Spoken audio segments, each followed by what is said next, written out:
Hey guys, welcome to this new video. Today we're gonna talk about moving to Laos. So if you guys are interested and wanna learn more about being an expatriate and relocate to Laos, I invite you to check this video until the end because we're gonna give you updated information about the situation now and what you have to expect in the next upcoming years. I invited someone who have been living in Laos for more than 5 years, and he's gonna share with us his journey and what he think about the country. So stay tuned until the end of the video because there will be a lot of useful information and inspiring thoughts from Francois. Check also in the description, I will leave some resources and some links. So if you are interested into investment, business and relocation to Southeast Asia, you will learn a lot from the description. So stay tuned and let's check this interview. Thank you, Francois, for accepting this interview because you've been living in Laos for a couple of years. So maybe can you start by introducing yourself and tell us for how long you've been living in Laos? Hi, Guillaume. I'm fine, thank you. So I'm living in Laos since 6 years now with my wife and my two kids. I'm 43 now. And I started my journey leaving France in 2010, leaving France for Singapore because my wife found a job there and we decided to move. And after 5 years in Singapore, so I work in different company in French startup in the digital field. Then in the American company in also digital communication as a product manager. And then I launched my own business of photography. So I passed my last year in Singapore like a photographer, freelancer photographer, and then we moved together here in Laos. So we moved in Laos because the father of my wife had a business there. He's Lao and living in French, but come back in Laos 25 years ago, something like that. And he started the business in the coffee. And we decided to move here to support the family business 5 years ago, something like that. I'm interested actually about your entrepreneurship journey and yeah, what you've been working on as a business side. But I'm going to ask you this question a little bit later. But before to get started and to give us an illustration about Laos, can you share with us maybe some pros and cons of living in Laos as a foreigner? Living in Laos is quite simple. I mean, it's very quiet. There is no traffic jam. I mean, comparing the other country around, it's like a little bit like Thailand or Cambodia or Vietnam 20 years ago. I mean, the life is quite simple. There is no big shopping mall. They started to build some shopping mall, but they are not really crowded. I mean, maybe the occupancy of the shops inside are 10% something. So it's pretty new. And there is no big company like McDonald's or big international company, McDonald's, something like that, you know. So it's still a very early stage of development. I mean, quality of life is quite nice because you know we have a simple life, and especially when we are in family here.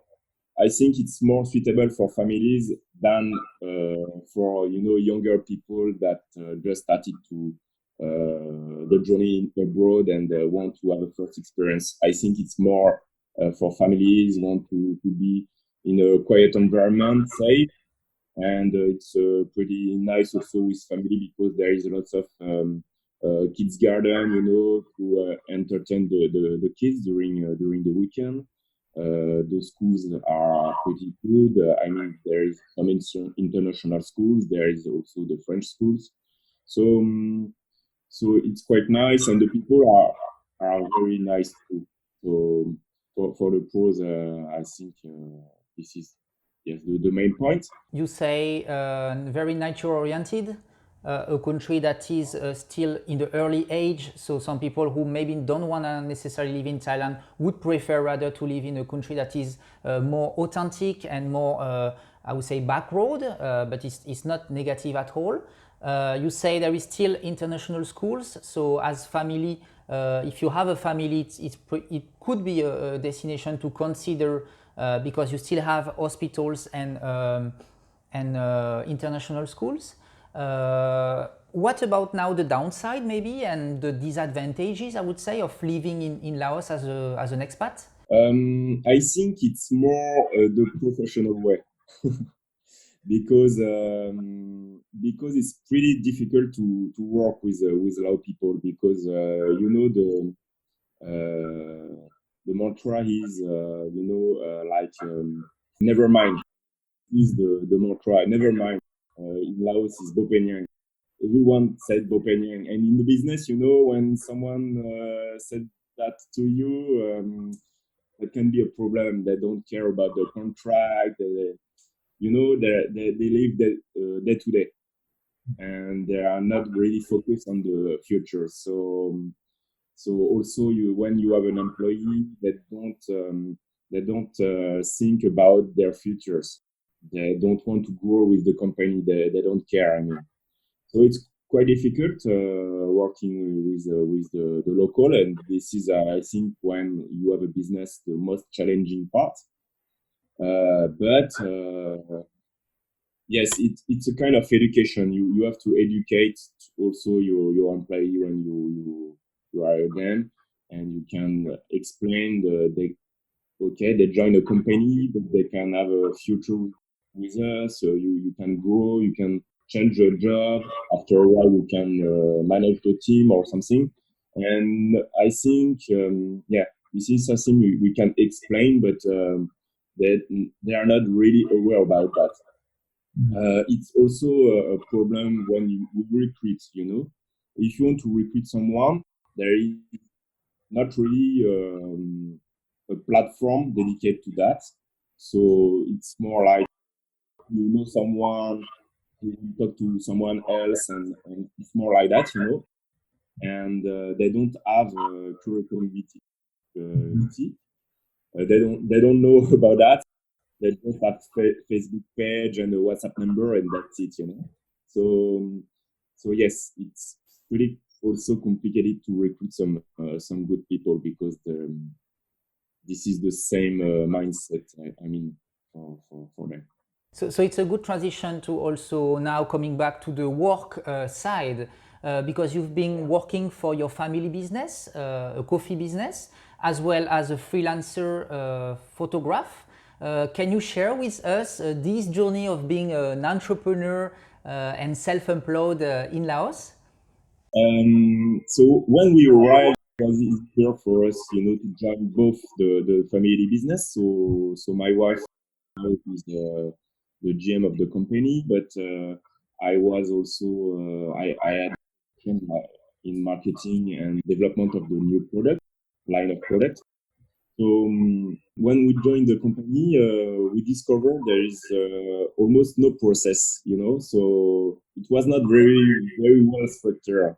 So we passed some time to put some process because with the background of my wife, she was very structured because she worked with like a consultant in the big consultancy agency. So she was aware about that, and she passed lots of time to put the process and make it more professional, more I mean more structured. So it was quite interesting. And then now we are more business development oriented because we want to grow the company. So now from on my side, I also come back on my freelancer part because I was photographer, and I would like also to have my own business because it's also sometimes difficult, you know, to work in family. So now I share my time maybe 10% with the company, the family business, and 90% of my photography business. So I relaunched it maybe 1 year ago, something like that. And I do for sure lots of business development, but also there is lots of opportunity, in Laos because I was very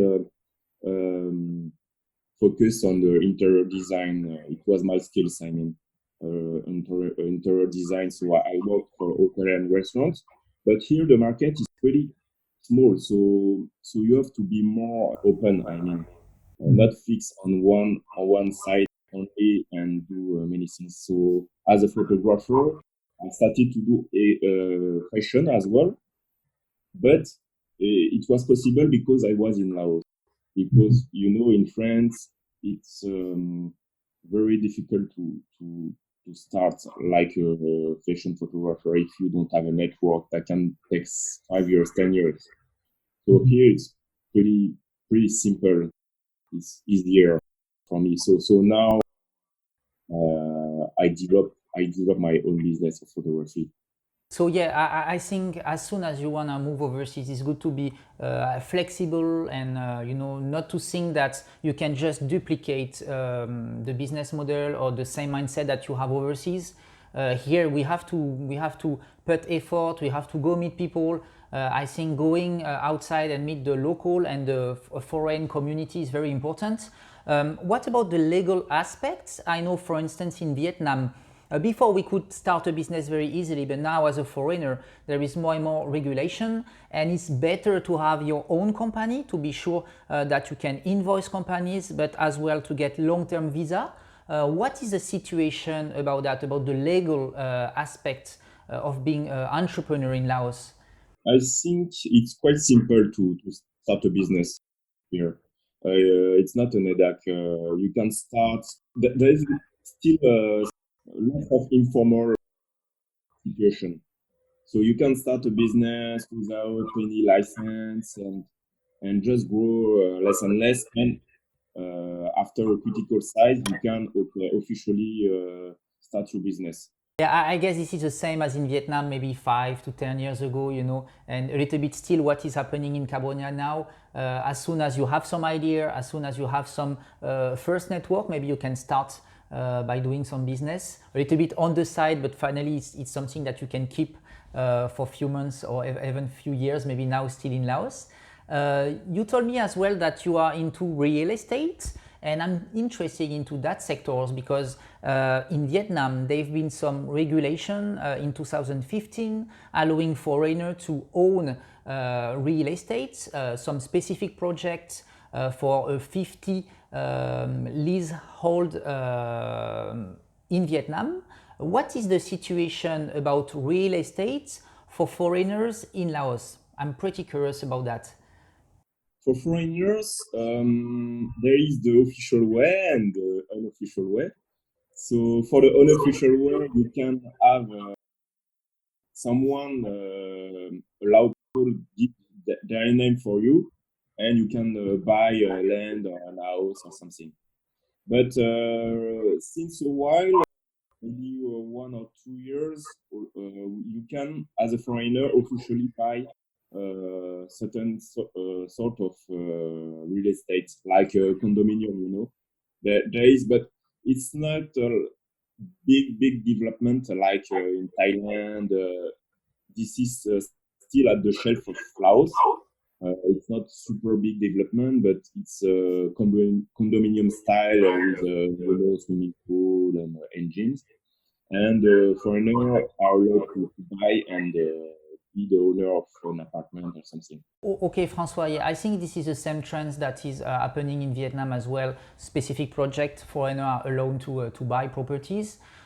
What about the retirement aspect? Because I've been having some old foreigners that want to get retired into Southeast Asia. So they will consider and benchmark the different countries. And so far in Vietnam, there is no retirement visa.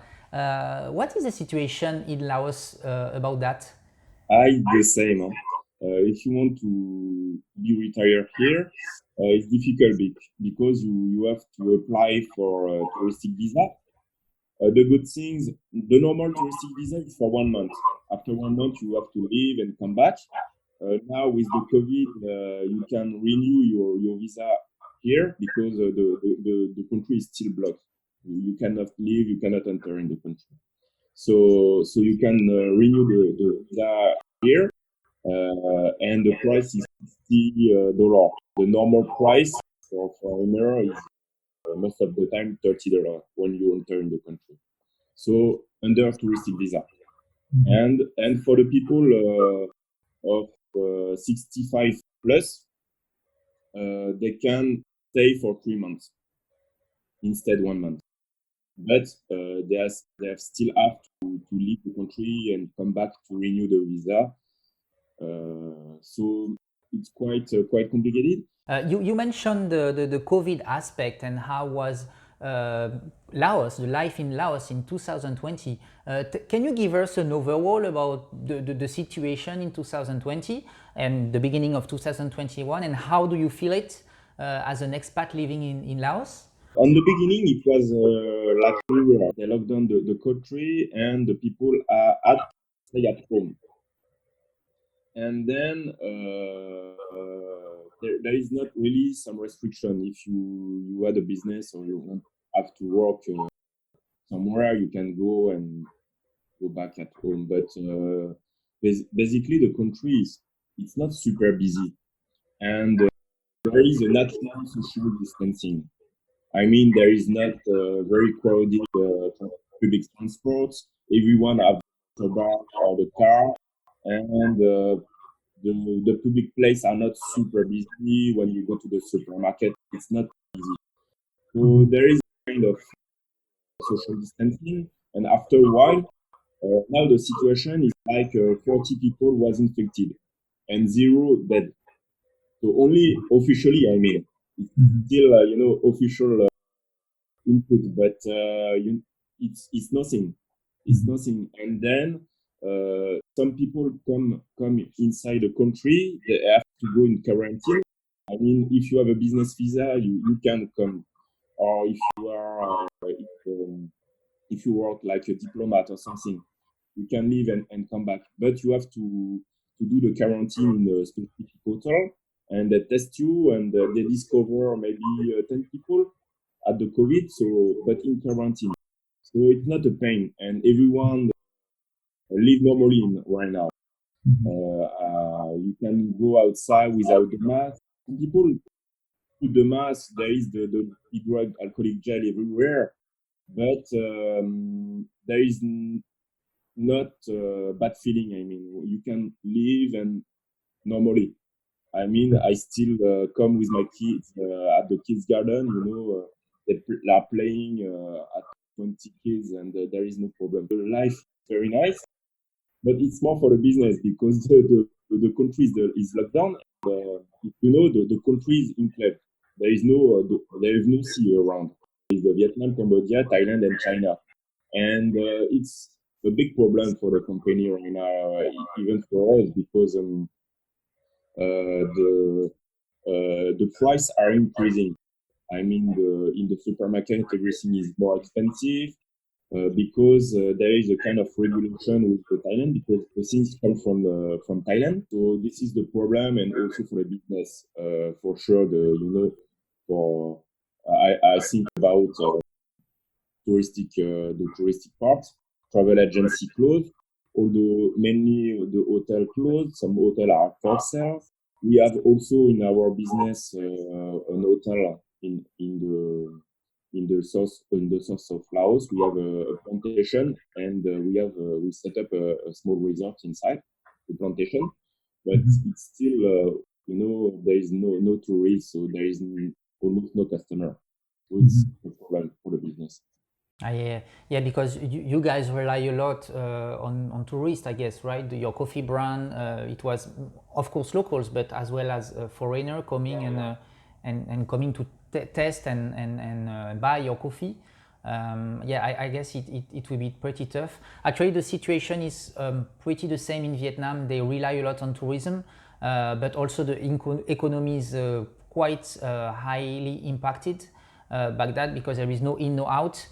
some people like investors, diplomats, experts can still enter the country with the quarantine as well, similar to Laos. But of course, many business are impacted.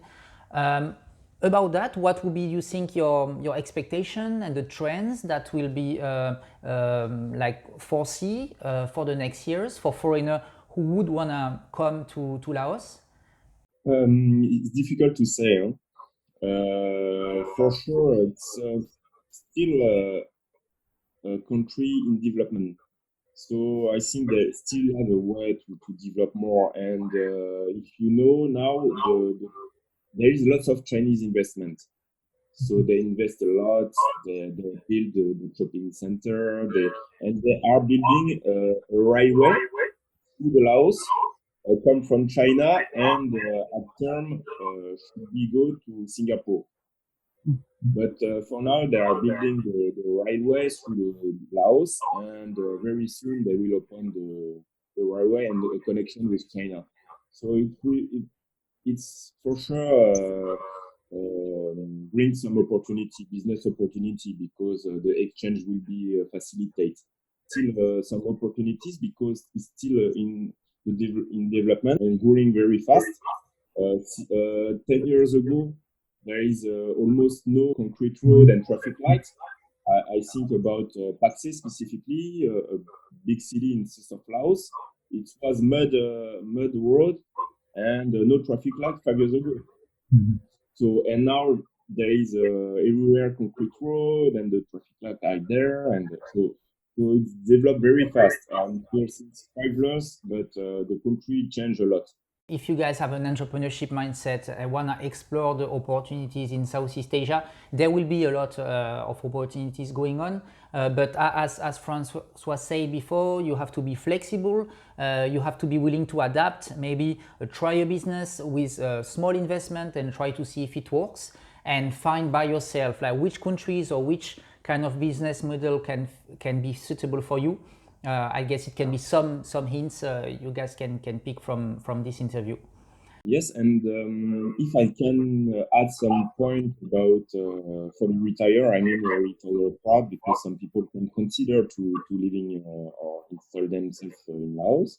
There is a good part about the health, because 5 years ago the hospital here was very old, and I mean, there is a good surgeon, good doctors, because mainly there was trainee in France or in other country, and there is lots of people come here. Some doctors come here to train the doctors here, but the infrastructure was very old and dirty and not very nice.